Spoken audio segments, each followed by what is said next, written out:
West Indies Cricket, Caribbean Cricket Podcast.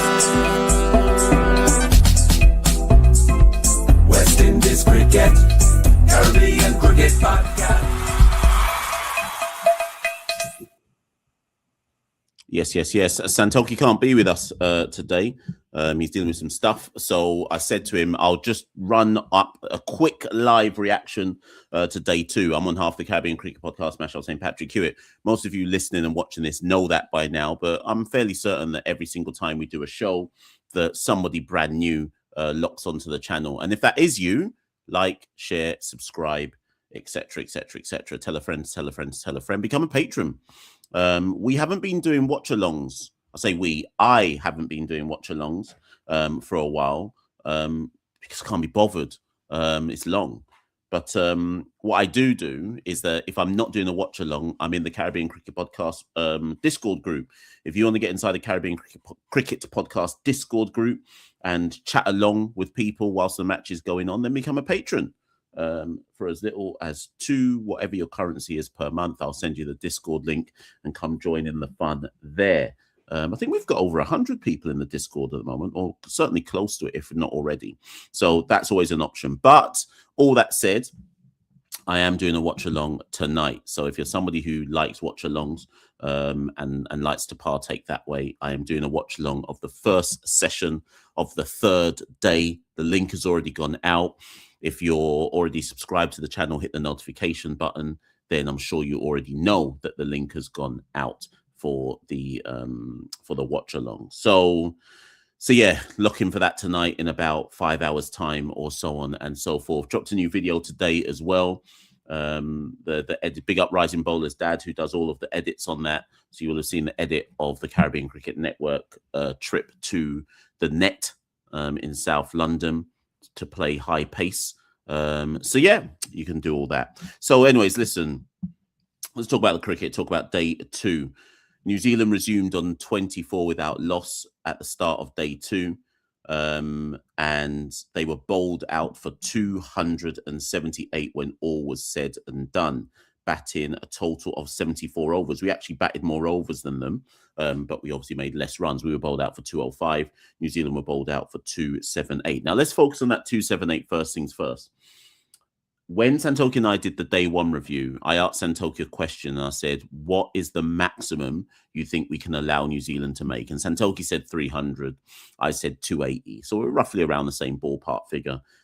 I actually think West Indies did well to bowl New Zealand out for 278. I think people have to remember something, because you by now you know what my attitude is. My attitude, generally speaking, is that the West Indies fan base is thick. The majority of the West Indies cricket fan base is dunce. And that's not even an exaggeration. If you think about the average person you speak cricket with and you like step back for a moment and think about the type of things they say to you, they're dunce, right? So the average West Indian cricket fan would have seen us bowl them out for 278 and said, not good enough, right? But when you actually look at the New Zealand batting lineup, yeah, the bowling might have been depleted, but you can't try and make that argument about their batting. Man for man, their batting lineup is significantly better than ours. And when you remember that, and if you remember that, bowling them down for 278 is good going. Let me just remind you of who their batting lineup is compared to ours, right? So Tom Latham is their opener 39 in Test match cricket, right? Let's just go through everyone. So Tom Latham averages 39. This is all Test match cricket averages. Devon Conway averages 39, right? Who's their number 3 is Kane Williamson. Kane Williamson, what's his average at the moment? Must be 55 or something dumb. Kane Williamson averages 55. There we go. That was a guess, and that was right. So number 1 and 2 both average 39. Number 3 averages 55, right? Let's go to their next batter. Rachin Ravindra, he's in the 40s somewhere. He averages 45. Yeah.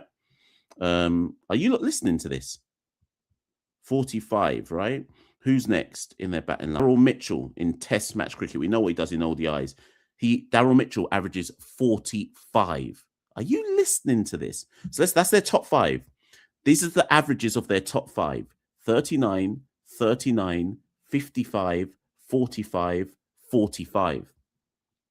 Are you listening to that?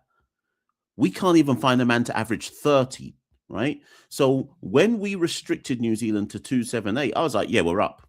We're up, because that batting lineup is actually a proper test match batting lineup. I didn't even, Mitchell Hay was on debut, right? And obviously he made 50 odd. I think in first class cricket, Mitchell Hay averages like 45 or something. So he made, who's their wicket keeper? Can't even remember this New Zealand side, you know. Glenn Phillips. In fact, Hay's the wicketkeeper. Phillips batted after Hay. Phillips averages 33. So by New Zealand standards, Glenn Phillips is shit. But Glenn Phillips would walk into our team and be our best test match batter. Do you understand what I'm saying to you? Glenn Phillips, let me repeat that for those down the sides and out the back, etc. Glenn Phillips batted number 7 for New Zealand in this match. He is their shit. He's their version of a shit test match batter. He averages 33 in test match cricket. That's number 7. Glenn Phillips would walk into our team and be our best test match batter. So when you're weighing up, we can all talk about but New Zealand don't have their bowlers and so on and so forth, but their batting is there compared to ours. So their batting ain't even on my screen to show you. So their batting is here and our batting is down. Our batting isn't even on the screen when we're doing comparisons, right? So frankly, us bowling down New Zealand for 278 was a good performance. It's a really good performance. Restricting them to 278, I'm giving props to the bowling lineup. I weren't happy necessarily with the bowl. I thought there were different spells. I think Seals is below par. We can get onto Seals in a minute. I think he's below par. Phillip is erratic. I know he took 3 for 70, but his bowling was erratic, but still more effective than Johan Lane. So I'm not going to try and say we shouldn't rate Phillip. At the end of the day, he took his wickets. He still did his job, right?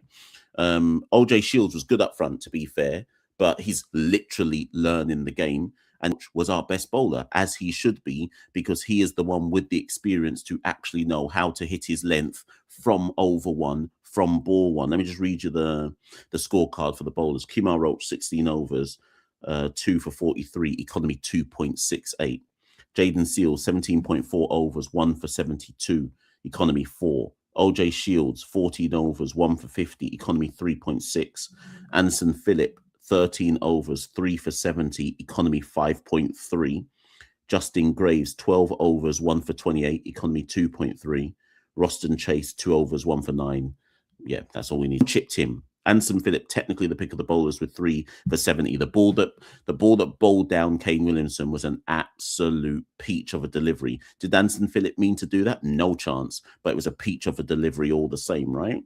And Kemar Roach was just excellent in terms of probing on that line and length that he's able to probe on because, again, like I say, because of his experience. So bowling down New Zealand 278 gave New Zealand a lead of 73 runs. That was always going to be an invaluable lead. And truth be told, as much as I've titled in the thumbnail in the balance, because technically, if this is any other two teams playing, you would say that this game is in the balance. Just because we have loyal West Indian sensibilities doesn't mean that there's bias on it. It's in the balance, right? West Indies came out to bat, lost 2 wickets for 32 runs in the 10 overs that they faced before play was called off, right? I'm not too bothered about that. Generally speaking, if you give West Indies 10 overs to survive a day, at the end of a day, generally speaking, you should expect that one person's going to lose their wicket. John Campbell lost his wicket, fine, whatever. The other wicket that fell was Anderson Phillip, who came in as night watchman, bowled down LBW, in fact, after 3 balls. Again, not particularly bothered. The majority of the batters still have to come. Brandon King is there. Kavem Hodge is there unbeaten. Then there is Hope, Chase, Graves, and Imlak to come. Listen carefully. I'm not saying that King, Hodge, Hope, Chase, Graves, and Imlak can do anything. That's not what I'm trying to say. But I am saying that there is still batting to come. So when I see a comment like this to start the show off with, O'Neill Russell, please cut your bull. The match is not in the balance. New Zealand is way ahead. The West Indies will struggle to make New Zealand bat again. I have to assume that O'Neill Russell is probably over the age of 55. possibly over the age of 60, because that comment is dunce, right? We will make New Zealand bat again. Will we make New Zealand? Will we win the match? Probably not. Is that what we should be demanding of the West Indies side? If all things were equal, yes. Are we in a position where we can be demanding that West Indies win matches away from home against a team that's better than them, where everyone averages over 39 in their top 6? No, not particularly. Even if West Indies bat really, really well in this second innings and make New Zealand have to chase 250 or something like that, I'd still expect New Zealand to win, because the law of averages says if you are facing a side where everyone averages over 39 in the top 6, they'll probably chase down whatever it is that you really set them. And particularly when you consider that West Indies bowling attack is missing both Shamar Joseph and Alzari Joseph. So much like the first test match, all we can do is manifest greatness and ask the West Indies team that by the end of the third day's play, that they at least have put themselves in a position where New Zealand have to fight to win. It's the exact same thing I said in the first test. I'm not asking these men to win. We're not in a position yet where I can be demanding victories from these men. But we are in a position where I can be demanding from these guys that you make the opposition fight for a victory. So what that looks like in practice is as follows. In an ideal world, West Indies are still batting come the end of day 3. I think that's probably unlikely, but in an ideal world, they're still batting at the end of day 3, albeit they might be 8 down or 9 down or something like that. In an ideal world, West Indies make New Zealand have to chase 200 plus in the 4th innings, in an ideal world.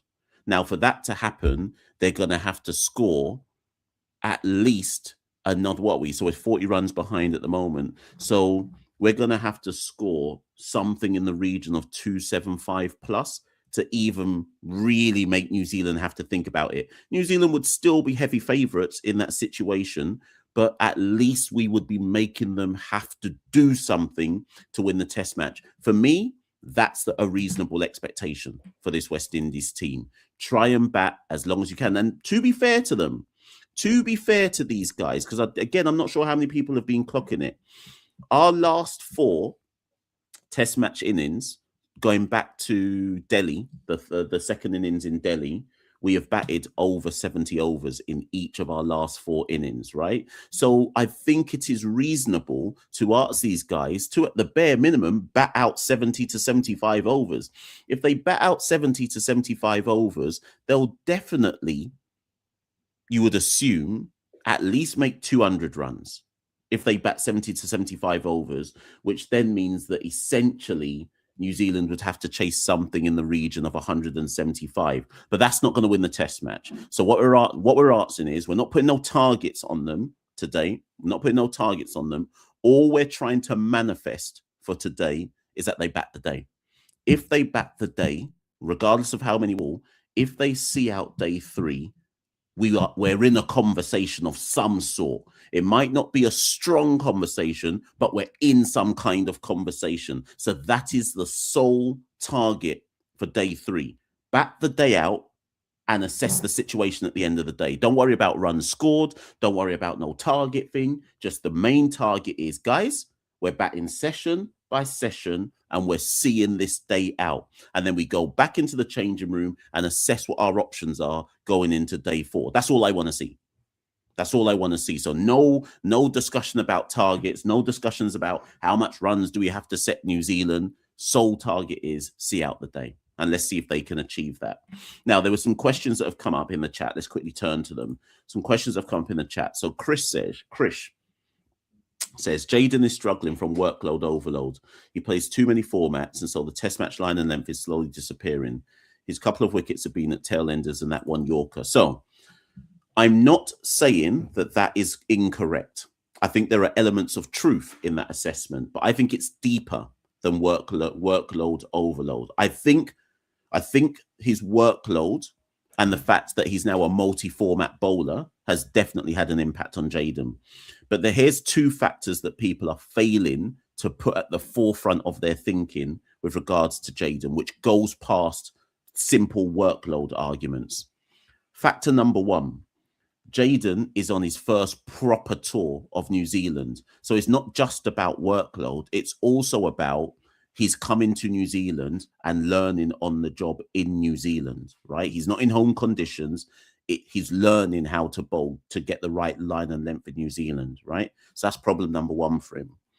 Problem number two, this is his third tour in a row where this is the same scenario. When we went to Bangladesh for the limited overs tour, he was learning there as well. When he went to India for the test series, he's learning there as well. And now he's going to New Zealand in completely different conditions, and he's learning in New Zealand as well. So all of that is point number one for me. Point number two, because there's no other, apart from Kemar Roach, because there's no other genuine wicket-taking bowlers. Now, listen carefully to what I'm arguing here, because some people won't understand the point I'm making. We know what Kemar Roach can do, right? Kemar Roach can take wickets. Kemar Roach is experienced. But Jayden, I reckon, and this is where, for me, a bit of sports psychology comes into it, and where you've got to sit down with Jayden and possibly loosen the pressure that he's possibly... So my argument is that Jayden is putting too much pressure on himself. Now, hear me out. Let me break it down for you. Without Shamar Joseph there and without Alzari Joseph there, Jayden is expected to be the premier, Roach notwithstanding, right?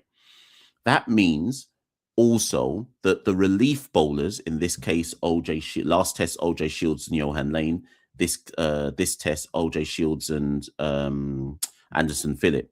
We know, as West Indian fans, and hopefully the West Indian backroom staff, in there, even with the best will in the world, the relief bowlers are, one, going to be expensive, and two, they're also learning on the job. So we know already that the relief bowlers aren't necessarily going to bring any level of control to proceedings. So even if Jayden and Kemar Roach build pressure, it's likely when our relief bowlers come on that pressure will be released in some capacity, right? Hopefully everyone understands that.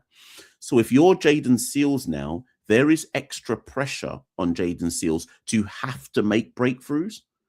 I hope you're getting this argument that I'm making. When Alzari and Shamar Joseph are there, the pressure isn't on Jayden as much to have to make the breakthroughs. If he makes a breakthrough, he makes a breakthrough. But he knows that, well, Shamar Joseph can run through a couple, man. Alzari got a couple wickets as well. The onus isn't on me to have to go and get the breakthrough, to have to go and take some wickets. And because Jayden's in that position, and this isn't me trying to run interference for Jayden, this is just how I see it. Because Jayden is in that position, here's the argument, my overall argument now. I actually think he's trying too hard. And I don't actually think, when you look at Jayden, he's struggling to just get into a natural rhythm. Now, obviously, West Indies backroom people might be watching this and saying, Mash, you don't know what you're talking about. Jayden Seales might be watching this and saying, Mash, you don't know what you're talking about. I'm just telling you what I'm observing. I think that Jayden is struggling to get into a natural rhythm because I think he's searching for wicket-taking deliveries rather than just focusing on, you know what, forget what OJ Shields and Anderson Phillip and Johan Lane may or may not do. You just focus on your own rhythm. Don't go searching for the magic ball. Don't go searching for the wicket-taking delivery. Just focus on your natural test match rhythm. And I just think that Jayden's been a bit off in that regard. Now, of course, workload can come into that as well. And we can talk about workload management and multi-format play. And all of those things are relevant. But I think the deeper point here is that we don't have a bowling attack, or we don't have a deep enough bowling attack to allow Jayden to just get on with what he wants to do. That's how I feel. That's how I see it. That's how I see the situation. And ultimately as well, we have to remember Jayden's 23 years old. We're talking about someone, he's still a young blood out here. Yes, he's star boy, but he's actually still a young blood out here. And I think in that regard, he's allowed to have he's allowed to have a subpar series. He can't always be star boy, right? Bukayo Saka is star boy for Arsenal, right? Bukayo Saka is allowed to have 3 or 4 games where he's not at his best. So Starboy is allowed to have 3 or 4 games where he's not at his best.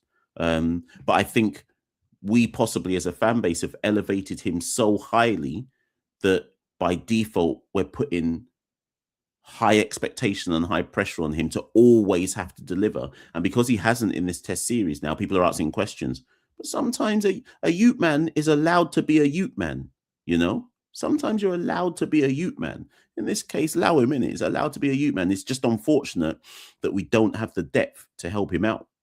So anyways, that kind of is what it is for me. So, sorry, let me see this question. Another statement. Also, Mash, another concerning thing is that West Indies bowlers are not bowling at good speeds. Roach bowled really well, but his pace dropped to 120 to 125. Graves and Phillip are about the same too. Yeah, but what do you expect, though? What are you expecting? Remember, apart from Roach, none of these men have even toured New Zealand properly.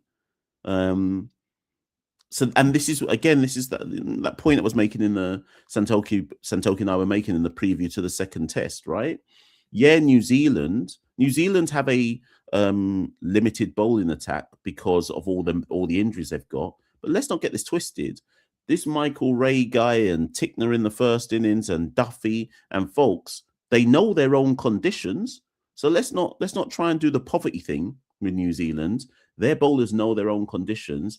And we have 3 bowlers on tour here who have never even toured New Zealand properly before. Seals has never played a test series in New Zealand. OJ Shields is a PE teacher. He's never even played test cricket before. And Anderson Phillip has never played in New Zealand before. So I think this is, I'm not liking this kind of overemphasis on, but New Zealand have only got this man and that man. Yeah, but look who we've got. And look at our lack of experience as well. And then when you consider the fact that New Zealand actually have a batting lineup that are used to making runs, this is New Zealand's. Let's not do revisionism here, people. This is New Zealand's test series to lose. Like, they are overwhelming favourites in their own conditions and with that batting lineup. So let's not do some historical revisionism here, right? We're doing well to even be in the game. Look at this. Rod says Ray has like 70 first-class matches. Exactly. How many people in our team have even played 70 first-class matches full stop? Do you know what I'm talking about? Like, do you get what we're trying to have this argument about here? So yeah, so we go into day 2. We're going to day 2, 30 to day 3. Sorry, we're going to day 3, 32 for 2. So let's see what the situation is here. Where are we? Let's go back to the scorecards. So Brandon King is on 15, not out. Kavem Hodge is on 3, not out. We have to just manifest. There's nothing else we can do. We just have to manifest that these men can do something today. And like I say, anyways, watch along. 10 p.m. UK time tonight. What's that? 5 p.m. in Jamaica, 6 o'clock Eastern Caribbean. Depending on time zones in the United States, you'll know your relevant time zones, etc. Lock in. Let's lock in. You never know. So far on this tour, I was saying this in the Discord earlier on today. Let's not forget that West Indies have overperformed on this tour in general. Who before this tour started thought we would win one T20, be competitive in all of the win one T20 and be competitive in all of them? Be competitive in every single ODI match, draw one of the test matches and not have to rely on rain to draw the test match, like this from the T20 series.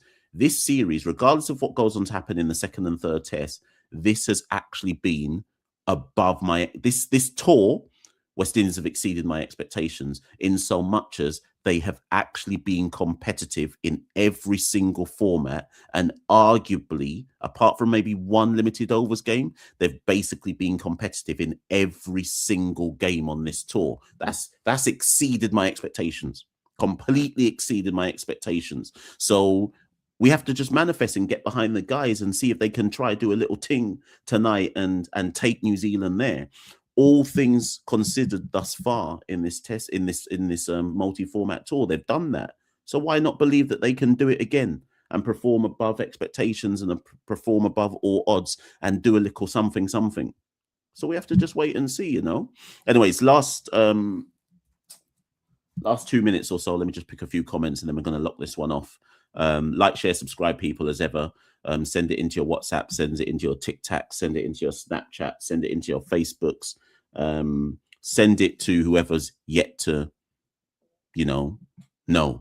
let them know about Caribbean Cricket Podcast. I got a notification today that Caribbean Cricket Podcast is the second most popular sports podcast in Barbados.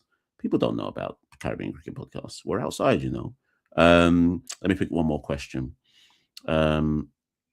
See, there you go, Wesley. It's only been competitive because of injury to New Zealand bowlers. I might as well have just not said everything that I've just said. Wesley, how old are you? Respectfully, uncle, how old are you? Are you over the age of Wesley? Are you over the age of 60? Respectfully, I say that respectfully, uncle. How old are you? Like we got to stop this, right? We got to stop this. We got to stop this. Down. No to the uncles. No to the uncles. We've got to out them. We got to stop this. It was my birthday the other day, and I'm not even trying to deny it. I'm an uncle as well, but down to all the uncles. Like, stop this, innit? Anyways, can't hear you. Who can't hear me? Audio's gone apparently. Well, people are saying no audio. That must be my cue to bounce. So, people, listen, I'm getting out of here. I'll get out of here. People are saying they can't hear me. Like, share, subscribe, people. Send the link. Actually, last comment here from Ghost George. Ghost George says, Machel, I've never agreed with the night watchman. If a top batter can't navigate the late hours, why should the bowler be able to? And when they get out, the top batter still has to get in. Nonsense.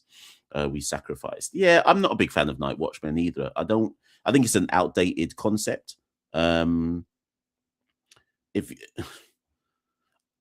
think it's just do you know what? It's a convention in cricket that few teams have challenged. My argument, I'm actually with Ghost George here. If you have to navigate 10 overs and you're so shook that you can't expect one of your top batters to navigate the 10 overs, from the minute you send openers out there, you can expect that a top order batter can navigate the last 10 overs. I've never really agreed with night watchmen, because even if Anderson Phillip had survived, what you then expecting him to do the next morning? I just don't get I get it, but I also don't get the concept of it. I think it's a waste of time tactic, and it shows you up to be shook guys. But whatever. In the grand scheme of things, though, in the context of this match, it's irrelevant. Like, ain't changed nothing for me. Anderson Phillip's out. He was going to get out tomorrow as well. So it ain't really changed nothing for me. And ultimately as well, if we're being serious, because I'm not even sure you can have the night watchman argument in the West Indian context, because if we're being serious, every single batter in the West Indies team is a night watchman, because none of them average over 30. Bare of them average under 25. So we actually, or the whole team, a night watchman. Every single man, apart from Shea Hope, is basically a night watchman.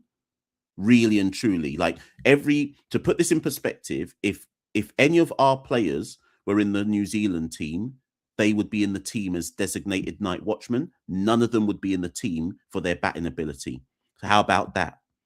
Every single man in our team would be batting at number 8, 9, 10, or 11 for New Zealand, and would be New Zealand are playing a night watchman 11. How about that?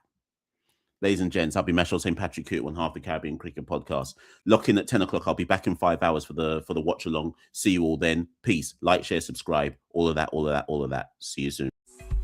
West Indies Cricket, Caribbean Cricket Podcast. West Indies Cricket, Caribbean Cricket Podcast.